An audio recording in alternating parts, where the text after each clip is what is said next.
বিদায় ফ্রান্স। সেমিফাইনালেই শেষ লেস ব্লুজদের বিশ্বকাপ স্বপ্ন।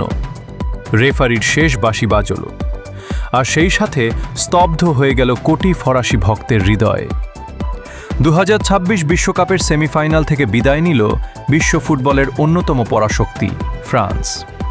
স্প্যানিশ আর্মাডার কাছে 2-0 গোলে হেরে চূর্ণ হল লেস ব্লুজদের তৃতীয় বিশ্বকাপ জয়ের স্বপ্ন। 2018 সালের চ্যাম্পিয়ন আর 2022 সালের রানার্স আপদের এবার থামতে হলো সেমিফাইনালেই। পুরো টুর্নামেন্টে দুর্দান্ত ফুটবল খেললেও সেমিফাইনালের এই রাতে স্পেনের নিখুঁত পাসিং আর ট্যাকটিক্সের কাছে যেন খেই হারিয়ে ফেলেছিল ফরাসিরা।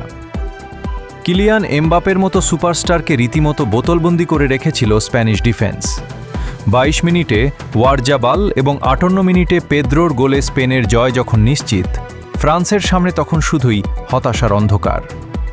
ফুটবল এমনই, কখনো সে দেয় বাঁধভাঙা উল্লাস, আবার কখনো উপহার দেয় একবুক শূন্যতা।